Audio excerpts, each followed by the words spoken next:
My wife thought her charm was irresistible. She was wrong about one thing, though. It couldn't resist destroying our marriage. I was heading to the gym that Tuesday evening to pick her up. She'd texted me earlier saying she forgot her house keys and needed a ride home. Nothing unusual there. We'd been married for 4 years, and these little favors were just part of our routine. The parking lot at CrossFit Central was nearly empty by 7:30. Most people had already finished their workouts and headed home for dinner. I walked through the main entrance, expecting to find her by the front desk or maybe finishing up on the treadmills. But she wasn't there. I asked the guy at the front desk if he'd seen her. He pointed toward the back hallway where the locker rooms were located. "She's probably getting changed," he said without looking up from his phone. I headed down the hallway, planning to wait outside the women's locker room until she came out. The gym was quiet except for the distant sound of someone doing cardio upstairs and the hum of the air conditioning. That's when I heard her voice. She was talking loud enough that her voice carried through the locker room door into the hallway. At first, I thought she was on the phone, but then I heard other women's voices responding, and I realized she was having a conversation with some of the other gym members. I was about to knock on the door when I heard something that made my blood freeze. "Even his brother couldn't resist me," she said, followed by that distinctive laugh of hers. "I mean, family loyalty has limits, right?" I stepped closer to the door, thinking I must have misheard. "Wait, you actually went there?" another woman asked. I recognized the voice. It was Jennifer, one of the personal trainers who'd been working at this gym for years. "Oh, honey, I went there and came back with souvenirs," my wife replied. The other women burst into laughter. Men are so predictable. You just have to know which buttons to push. My heart was pounding so hard I could hear it in my ears. I pressed myself against the wall next to the door, hoping no one would walk by and see me standing there like some kind of creep. "But isn't that like really messed up?" a third voice chimed in. "I mean, that's your husband's brother." "Please," my wife scoffed. "He came onto me first. I just didn't say no. Besides, what my husband doesn't know won't hurt him. And let's be real, his brother is way better looking." The women erupted in giggles again. I felt like I was going to throw up. "How long has this been going on?" Jennifer asked. "About 3 months now," she said casually, like she was talking about a gym membership. "Started right after the barbecue at our place in May. My husband had to work late that night, so his brother stayed to help me clean up. One thing led to another, and well, here we are." I remembered that night. I'd gotten called into the office for an emergency with one of our biggest clients. I'd felt terrible about leaving her to clean up after hosting everyone, but she'd insisted it was fine. My brother had offered to stay and help, which I'd thought was really thoughtful of him. Apparently, it was thoughtful in ways I never imagined. "Aren't you worried about getting caught?" the third woman asked. "By who?" "My husband barely pays attention to anything that doesn't involve work or sports, and his brother isn't exactly going to confess to anything. He's got way too much to lose." "What do you mean?" Jennifer pressed. "He's married too, remember? And his wife just had their second kid. If this comes out, he loses everything, his family, his job, probably half his money in the divorce. So he keeps his mouth shut, and I get to have my fun." I had to grip the wall to keep myself steady. She wasn't just cheating on me. She was using it as leverage against my brother. This wasn't just betrayal. It was calculated manipulation. "You're evil," one of the women said, but she was laughing when she said it. "I prefer the term strategically minded," my wife replied. "Look, marriage is great and all, but it doesn't mean you have to stop living. I'm not hurting anyone. What they don't know keeps everyone happy. Except your brother-in-law," Jennifer pointed out. "Sounds like he's pretty stressed about it. He'll get over it. Men always do. Besides, the guilt makes him try harder, which honestly works out great for me." I'd heard enough. Actually, I'd heard way more than enough. I felt like someone had reached into my chest and ripped out my heart, then handed it back to me in pieces. I walked back down the hallway on unsteady legs, past the front desk, and out to my car. I sat there for several minutes, trying to process what I'd just heard. My wife was cheating on me with my own brother. She'd been doing it for months. She was manipulating both of us, using his guilt and my trust to cover her tracks. And she was bragging about it to strangers at the gym like it was some kind of achievement. 3 months. Since May, I started thinking back through the last few months, looking for signs I'd missed. The extra time she'd been spending at the gym, the new clothes she'd bought, the way she'd been more affectionate lately, which I'd stupidly attributed to her being in a good mood from her new workout routine. The way my brother had been acting strange at family gatherings, avoiding eye contact with me and leaving early. It all made sense now. My phone buzzed with a text from her. "Where are you?" "I'm ready to go." I stared at the message for a long moment. Part of me wanted to march back in there, throw open that locker room door, and confront her in front of all those women. Let them see what their little gossip session had accomplished. But that's not what I did. Instead, I typed back, "Sorry, got called back to the office. Emergency client situation. Can you get an Uber home?" She responded immediately. "Ugh, seriously? Fine, whatever." I drove home in complete silence, my mind racing. By the time I pulled into our driveway, I'd made a decision. I wasn't going to confront her. Not yet.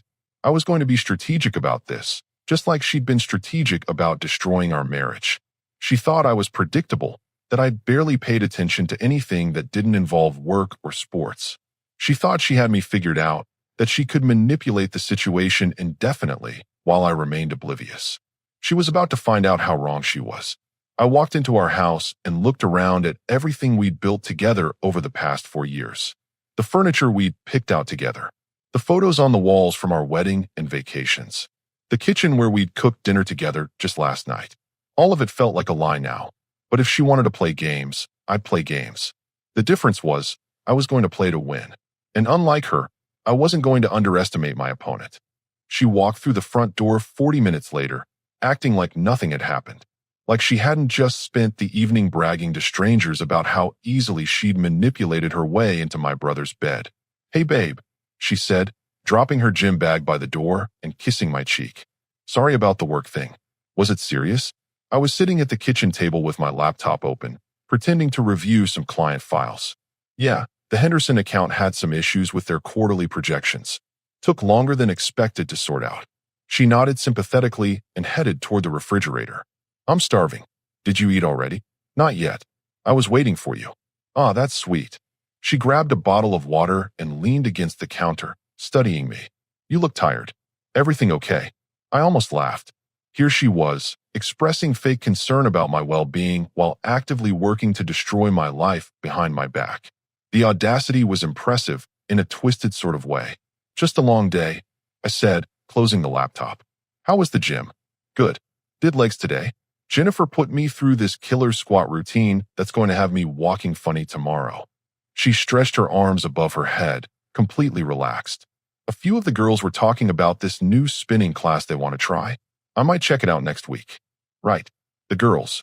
The same ones who'd just listened to her detail her affair with my brother and laughed along like it was the most entertaining thing they'd heard all week. "Sounds fun," I managed. We ordered Chinese takeout and ate dinner while watching some mindless reality show on Netflix. She curled up next to me on the couch afterward, her head on my shoulder, scrolling through Instagram and showing me random posts from people we barely knew. It was surreal. This was the same woman who'd been describing my brother as way better looking than me just 2 hours earlier. The same woman who'd called me predictable and inattentive. Now she was snuggled against me, commenting on some celebrities' vacation photos like we were the perfect happy couple. After she went to bed, I stayed up until nearly 2 in the morning, researching divorce attorneys and private investigators. I needed evidence. I needed documentation. And I needed to understand exactly what I was dealing with before I made any moves. The next morning, she left for work at her usual time, 8:15, right after her morning yoga routine and green smoothie. She worked as a marketing coordinator for a local real estate company, which gave her flexible hours and plenty of opportunities to sneak around during lunch breaks or extended client meetings. I called in sick to work and spent the day making phone calls. First, I contacted Marcus Chun, a divorce attorney whose name kept coming up in my online research. His reviews were excellent, and more importantly, he specialized in high-conflict divorces involving infidelity and asset protection. "I need to discuss a confidential matter," I told his receptionist. "It involves adultery, and I need advice on how to protect myself legally." She scheduled me for a consultation that afternoon. Next, I called Peterson Investigations, a private firm that handled domestic cases. The woman who answered the phone was professional and discreet. "We'll need to discuss the specifics in person," she said when I explained my situation in general terms. "But yes, we handle these types of cases regularly. How soon do you need to move on this?" "As soon as possible." She fit me in for a meeting the following morning. The attorney consultation was enlightening. Marcus Chun was a sharp guy in his 50s who'd clearly seen every variation of marital betrayal imaginable. Based on what you're telling me, he said after I'd outlined the situation, you're in a relatively strong position, assuming we can document the adultery appropriately. Has there been any discussion of divorce between you and your wife previously? None, as far as she knows. I'm completely oblivious to what's happening. Good. That gives us the element of surprise, which is valuable. Now let's talk about assets. We spent the next hour going through our financial situation. The house was in both our names, but I'd put down the entire down payment with money from my inheritance. We had joint checking and savings accounts, but separate retirement accounts. No kids, thankfully. I'd recommend moving quickly once you decide to file, Chin advised. The longer this drags out, the more opportunity she has to hide assets or create complications. Do you have somewhere safe to store any evidence you gather? I nodded. I had a safety deposit box at a different bank than our joint accounts, one she didn't know about. One more thing, I said as our meeting wrapped up. This involves my brother. He's married with children. I don't want to destroy his family if I can avoid it. Chin's expression didn't change. That's admirable, but you need to understand that once this comes out, you won't have much control over the collateral damage. Your wife made these choices. Your brother made these choices. The consequences are theirs to deal with. He was right, of course, but it still sat heavy in my stomach. I drove home and found her already there, preparing dinner in the kitchen. She was wearing the blue dress I'd bought her for her birthday last year and had music playing from her phone. Hey, feeling better today? She asked, not looking up from whatever she was chopping on the cutting board. Much better. What are you making? That pasta thing you like with the sun-dried tomatoes and chicken. Figured I'd surprise you since you had such a rough day yesterday. I watched her moving around our kitchen, humming along to the music, completely at ease. She was making my favorite dinner while actively betraying me with my own brother. The cognitive dissonance was staggering. That's really thoughtful, I said. What brought this on? She glanced over her shoulder and smiled. Can't a wife just want to do something nice for her husband? Apparently not, since she'd been doing something very not nice to her husband for the past 3 months. During dinner, she told me about her day at work, complained about her boss, and asked about my weekend plans. Normal married couple conversation. Except nothing about our marriage was normal anymore. Oh, by the way, she said as she was loading the dishwasher later, your brother called me this afternoon. He wanted to know if we're still planning to come to dinner at their place on Sunday. My blood pressure spiked. He called you directly? Yeah, he couldn't reach you at work. I told him we'd be there. She paused. That's okay, right? I know you've been stressed about work lately. Of course it's okay. But it wasn't okay. None of this was okay. The fact that they were comfortable enough to coordinate behind my back about family gatherings while carrying on their affair made me want to put my fist through the wall. Instead, I helped her finish cleaning the kitchen and suggested we watch a movie. We settled on some action thriller, and she fell asleep against my shoulder halfway through, just like she had dozens of times before. I sat there with her sleeping on me, planning the end of our marriage while she dreamed peacefully, probably thinking she had everything perfectly under control. The meeting with the private investigator the next morning confirmed what I already suspected. Gathering evidence wouldn't be difficult. My wife and brother weren't being particularly careful about their affair. A few days of surveillance would likely provide all the documentation I needed. The gym angle is particularly useful, the investigator explained. If she's comfortable enough to discuss this openly in semi-public spaces, she's probably comfortable enough to meet him in predictable locations. I authorized the investigation and left feeling like I'd set something irreversible in motion. That weekend, we went to dinner at my brother's house as planned. Watching the two of them interact, knowing what I knew, was like watching a badly acted play. They were trying so hard to act normal around each other that their behavior was actually suspicious. My sister-in-law seemed tired and stressed, dealing with their baby while their 4-year-old ran around demanding attention. My brother was jumpy and kept checking his phone, and my wife was overly friendly with everyone, complimenting the food and asking about the kids like she genuinely cared. You should come to the gym with me sometime, she told my sister-in-law during dessert. It's such a great stress reliever. The irony was so thick I could have cut it with the cake knife. I made it through the evening without saying anything I'd regret, but by the time we got home, I'd made another decision. I wasn't going to wait for the private investigator to gather evidence. I was going to handle this myself. The next morning, I waited until she left for work before making the most important phone call of my life. Hey, can you meet me for lunch today? I asked my brother. There's something we need to discuss. There was a pause on the other end of the line. Is everything okay? We'll talk when I see you. Can you get away around noon?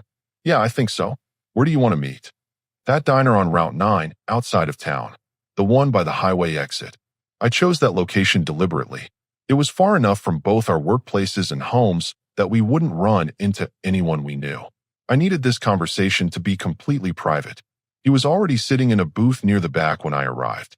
He looked nervous, fidgeting with his coffee cup and checking his phone every few seconds. When he saw me walking toward him, his face went pale. I slid into the seat across from him and got straight to the point. I know about you and my wife. The coffee cup slipped from his hands and crashed against the table, spilling hot liquid across the surface. He didn't even notice. What are you talking about? I heard her bragging about it at the gym. 3 months, since the barbecue in May. She was telling her friends how family loyalty has limits and how you couldn't resist her charm. I kept my voice steady and quiet. She also mentioned that you're too scared to confess because you have too much to lose. He buried his face in his hands. Oh God. The waitress came over to clean up the spilled coffee and take our order, but I waved her away. We needed to finish this conversation first. Look at me, I said. He raised his head slowly. His eyes were red, and he looked like he'd aged 10 years in the past 2 minutes. I need you to tell me exactly what happened. I can't. I mean, this is... He was struggling to form complete sentences. You can and you will. Because right now, I'm the only person standing between you and a complete disaster. Your wife doesn't know yet. Your kids don't know. But if you don't start talking, that's going to change very quickly. He took a shaky breath and started talking. It began exactly like she'd said, the night of the barbecue when I got called into work. He'd stayed to help clean up, and she'd been drinking wine throughout the evening. She started flirting with him while they were putting away chairs in the garage. She said you've been distant lately, working too much, not paying attention to her, he said, not meeting my eyes. She said she felt lonely and unappreciated. So you decided to comfort her. It wasn't like that. At first, I just listened. But then she started getting physical, touching my arm, standing too close. When I tried to back away, she said I was being silly, that it was just harmless flirting. But it didn't stay harmless. He shook his head. She kissed me, right there in your garage, surrounded by all your stuff. I pushed her away and told her this was wrong, that I should leave. But she said it was too late to pretend there wasn't something between us. The manipulation was textbook. Create the situation, escalate the physical contact, then make him feel like he was equally responsible for crossing the line. What happened next? I left that night, but she started texting me the next day. Casual stuff at first, just thanking me for helping with the cleanup. But then the messages got more personal. She'd send photos of herself at the gym, or tell me about problems in your marriage. What kind of problems? She said you two barely talked anymore, that your relationship was basically over in everything but name. None of that was true. We've been going through a slightly stressful period with work, but our marriage was solid. Or at least, I thought it was. When did you sleep with her the first time? He closed his eyes. 2 weeks after the barbecue. She invited me to meet her for lunch, said she needed someone to talk to about your relationship. But instead of a restaurant, she took me to a hotel. Which hotel? The Hampton Inn on the interstate. She said she'd booked a room so we could talk privately without worrying about being seen by people we know.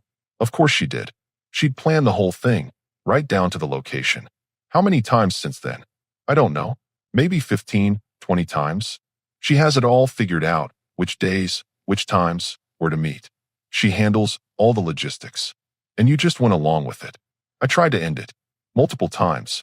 But every time I said we needed to stop, she'd cry and tell me how unhappy she was with you, how I was the only good thing in her life. Then she started talking about how much I had to lose if this came out. There it was. The manipulation she'd bragged about to her gym friends. What exactly did she say? That if anyone found out, it would destroy both our families. That my wife would leave me and take the kids. That I'd lose my job because of the scandal. She said the only way to protect everyone was to keep quiet and be discreet. But she wasn't being discreet. She was telling strangers at the gym about your affair. His face went completely white. She was what? Bragging about it. Laughing about how she'd seduced you and how scared you were of getting caught. She called you weak and predictable. He looked like he was going to be sick. I need you to do something for me, I said. And if you do it, I'll make sure your wife and kids never find out about this from me. What do you want? I want you to record a confession. Everything that happened, how it started, how she manipulated you, all of it. I want it documented in your own words. Why? Because I'm divorcing her, and I want to make sure she understands exactly what her irresistible charm cost her. He stared at me for a long moment. You're not going to tell my wife? Not if you cooperate. Your marriage is your business. But mine is over, and I want her to face the consequences of her choices. What happens to me? That depends on you. If you record that confession and stay away from my wife permanently, this stays between us. If you don't, I shrugged. Well, she's already proven she can't keep her mouth shut about your affair. How long do you think it'll be before the wrong person overhears one of her gym conversations? He agreed to make the recording. We drove to his office where he had privacy. Using my phone's voice recorder, he detailed everything. The initial seduction, the ongoing manipulation, the threats, the hotels they'd used, specific dates when he could remember them. This ends today, I said after we finished. No more meetings, no more texts, no more contact of any kind. If she reaches out to you, you don't respond. Are we clear? What if she threatens to tell my wife? Then you tell your wife yourself before she gets the chance. But based on what I know about her, she's going to be too busy dealing with her own problems to worry about threatening you. He nodded miserably. I'm sorry. I know that doesn't fix anything, but I am sorry. Save it. The only thing I want from you is your word that this is over. It's over. I left him sitting in his office and drove straight to my lawyer's office with the recording. Tomorrow, she was going to discover that her predictable, inattentive husband had outmaneuvered her completely. The next morning, I picked up the divorce papers from Marcus Chin's office. They were thorough and comprehensive, outlining everything from asset division to spousal support. More importantly, they included a detailed accounting of our financial situation that would make it very difficult for her to hide anything during the proceedings. Remember, Chin advised as he handed me the documents, once you serve these, there's no going back. She'll likely try to contact you to negotiate or apologize. Don't engage with those conversations without me present. Understood. And don't let her remove anything from the house or access any joint accounts until we've had a chance to secure them properly. I'd already handled the accounts. The previous evening, while she was taking her usual long shower, I'd transferred most of our joint savings into a separate account. I left enough to cover the mortgage and utilities for the next month, but everything else was now protected. I spent the morning at work, trying to focus on normal tasks while my phone buzzed with texts from her. The usual stuff, complaints about her boss, a funny meme, asking what I wanted for dinner. Every message felt like a performance, like she was playing the role of loving wife while secretly planning her next hotel meeting with my brother. Around noon, my phone rang. It was my brother. She's been calling me all morning, he said without preamble, asking if I want to meet for lunch. I haven't answered any of the calls. Good. Stick to the plan. She left a voicemail saying it was urgent, that she needed to see me today. She sounded, I don't know, desperate maybe? That was interesting. She'd never come across as desperate in any of our interactions. Manipulative, calculated, confident, but never desperate. Don't respond. She's probably sensing that something's changed and trying to figure out what. What if she shows up at my office? Then you tell her exactly what we discussed yesterday. The affair is over, and you're not giving her any money. After I hung up, I realized I needed to get the full recording from my brother before serving the papers. The confession from yesterday was good, but I wanted him to address the financial manipulation more directly. I called him back. Can you meet me after work today? I need you to clarify a few things on the recording. More recording? Just some additional details. It won't take long. We met at the same diner as the day before. This time, he looked calmer but resigned, like a man who'd accepted his fate. I want you to explain the money situation in more detail, I said, setting my phone on the table between us.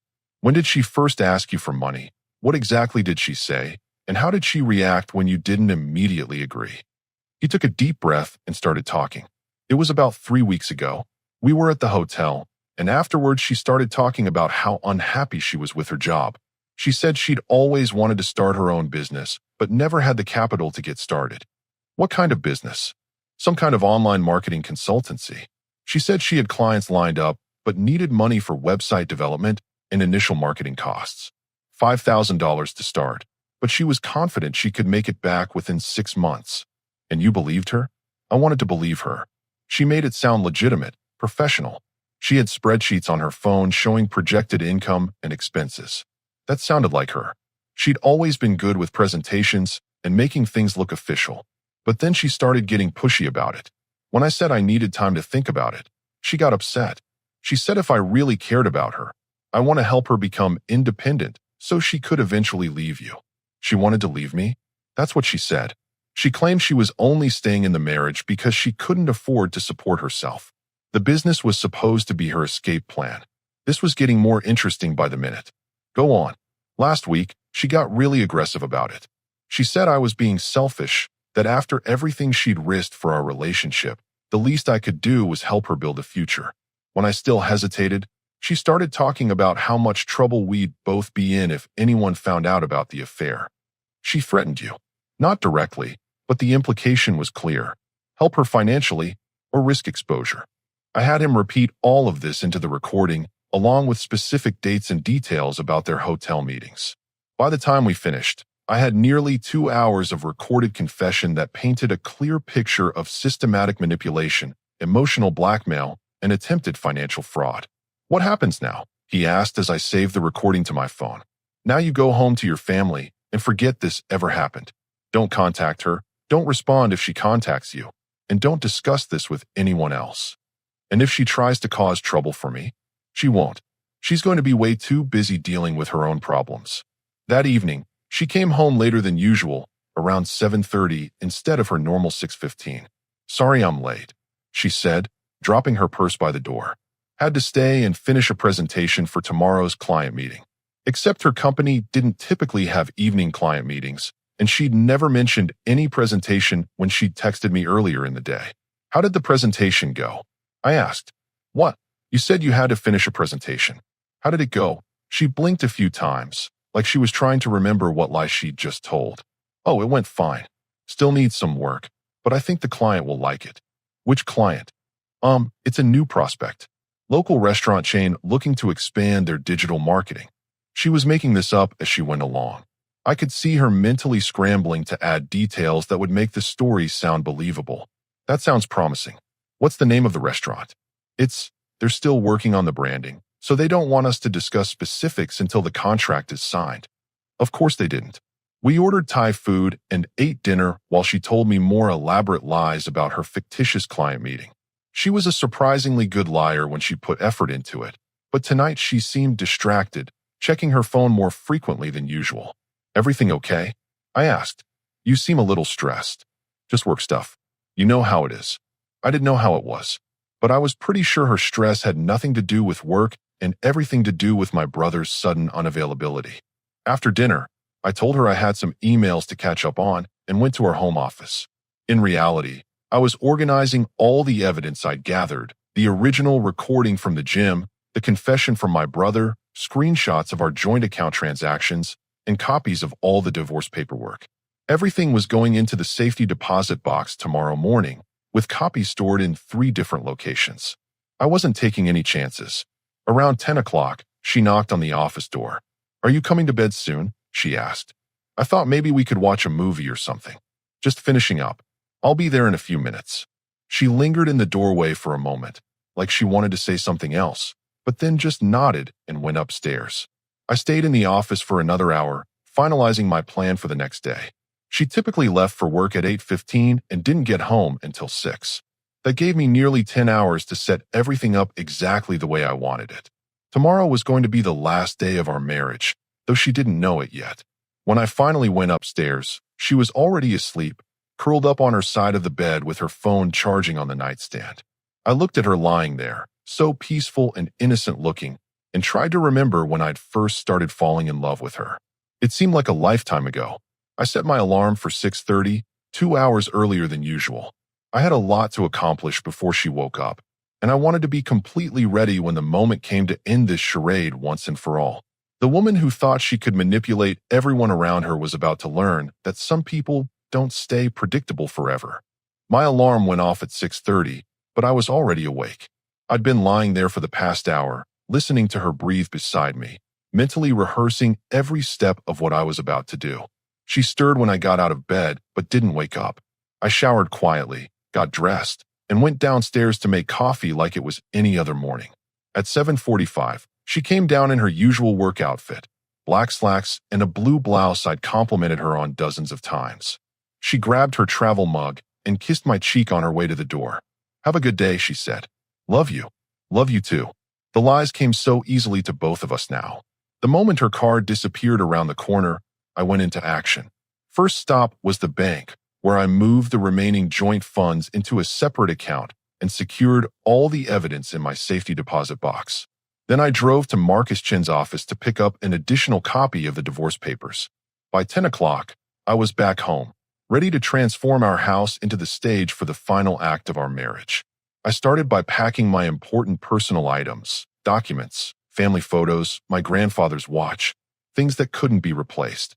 Everything went into boxes that I loaded into my truck and drove to a storage unit I'd rented the day before.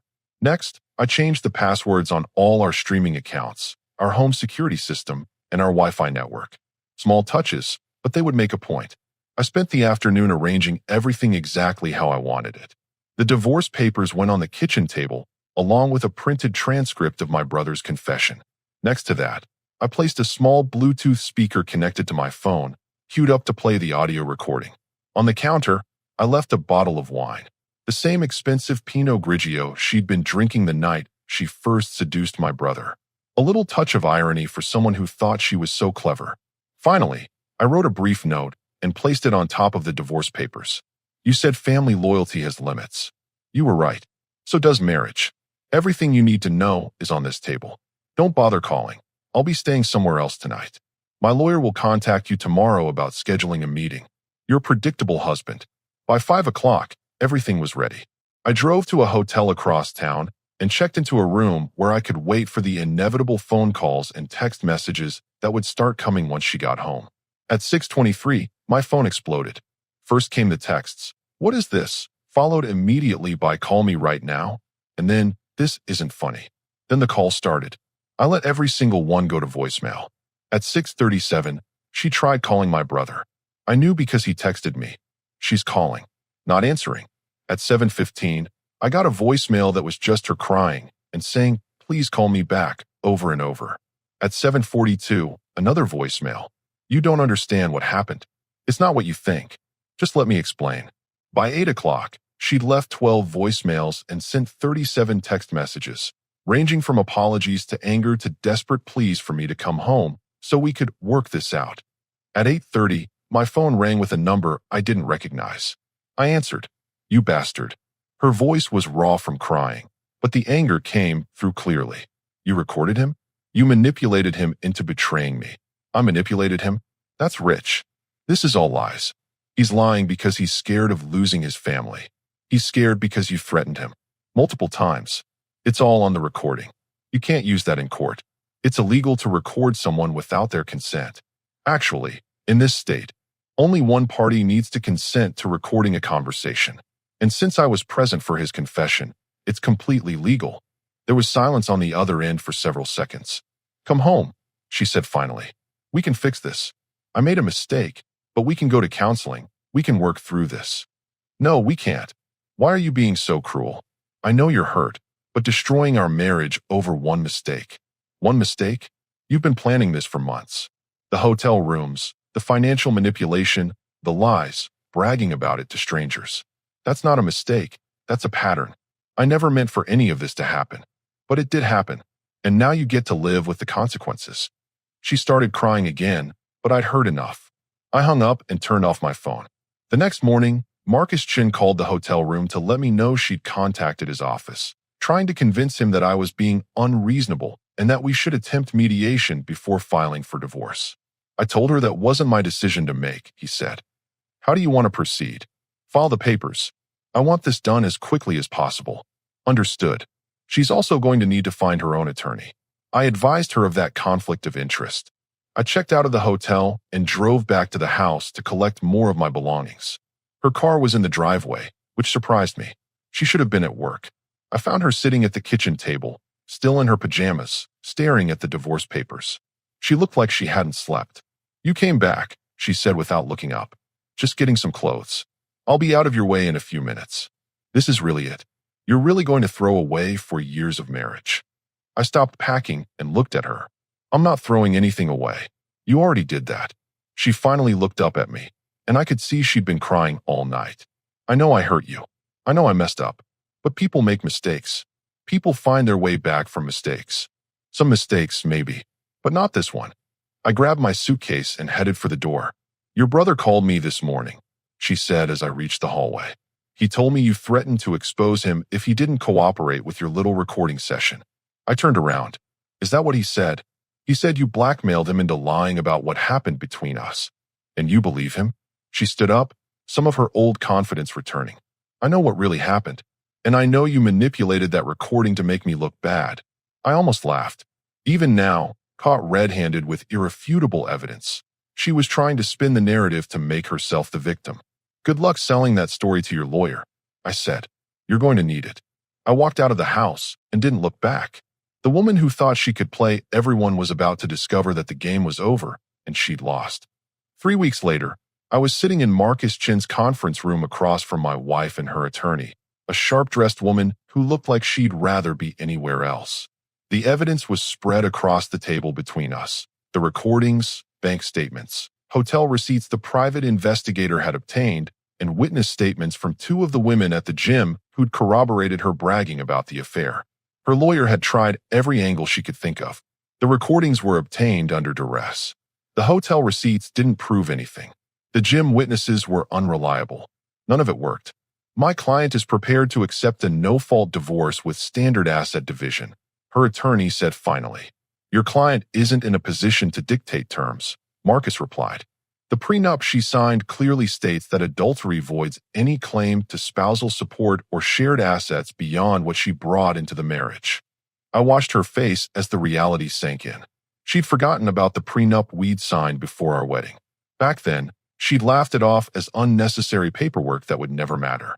"This is ridiculous," she said, speaking directly to me for the first time since we'd sat down. "You're really going to destroy my life over this." "I'm not destroying anything. You made your choices. I made a mistake.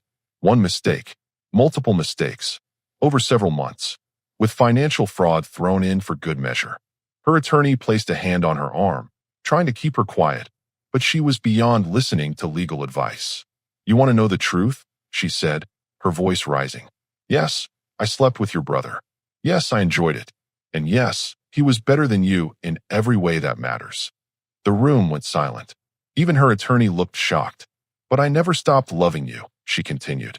"I never intended to leave you. It was just excitement. Something different. You were always working, always distracted. I felt invisible.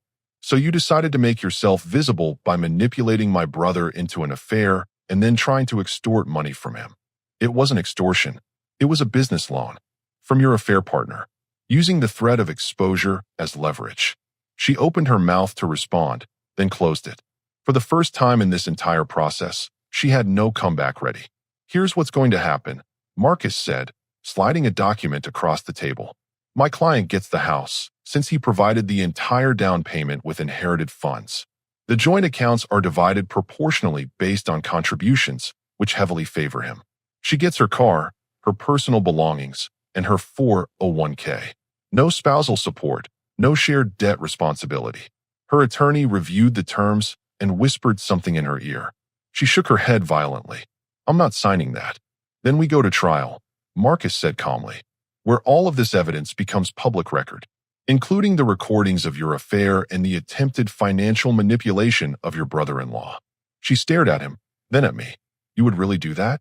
Humiliate me publicly just to get revenge?" "This isn't revenge. This is consequences. What about your brother? If this goes public, his marriage is over." I'd already thought about that. My brother made his choice when he decided to record that confession. He's prepared to face whatever happens. It wasn't entirely true. He was terrified of his wife finding out. But he'd agreed that coming clean was better than living under the constant threat of exposure. She sat there for several long minutes, staring at the settlement agreement. Finally, she picked up the pen and signed it. "I hope you're happy," she said as she stood to leave. I'm satisfied. Is there a difference? You'll figure it out eventually. 6 months later, the divorce was final. She'd moved back in with her parents and taken a job at a different marketing firm across town. The gym where she'd bragged about her affair had become uncomfortable for her after word spread about what had happened. My brother had confessed everything to his wife 2 days after our final court appearance. Their marriage survived, barely, but only after extensive counseling and his agreement to complete transparency about his activities and communications. I sold the house and bought a smaller place closer to downtown. Started going to a different gym, found new restaurants, built a new routine that didn't include any reminders of our marriage. About a year after everything was finalized, I ran into her at a Starbucks near my office. She was with a man I didn't recognize, younger than both of us, wearing an expensive watch and driving a BMW that was parked outside.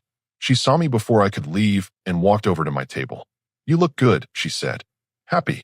I am. I heard you're seeing someone. I am. She glanced back at her companion, who was checking his phone and looking impatient. Do you ever think about us? About what we had? Sometimes. Any regrets? I considered the question seriously. Only one. What's that? I regret not recording that conversation at the gym myself. Would have saved everyone a lot of time. She stared at me for a moment, then laughed. Not the bitter laugh I expected, but something that sounded almost genuine. You know what the funny thing is, she said. You really did become unpredictable. I was always unpredictable. You just weren't paying attention. Maybe. She started to walk away, then turned back. For what it's worth, I am sorry. Not about getting caught, but about all of it. I know. She rejoined her companion, and they left together. I watched them drive away and realized I felt nothing. No anger, no sadness, no regret. Just the quiet satisfaction of a man who'd handled a bad situation exactly the way it needed to be handled. Her irresistible charm had indeed resisted one thing, keeping her marriage. But more importantly, it had failed to resist something else, a husband who refused to be predictable when it mattered most. Some people learn too late that loyalty isn't a weakness to be exploited.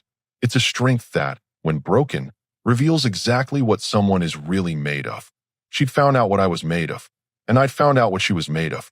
The difference was, I could live with what I'd discovered about myself.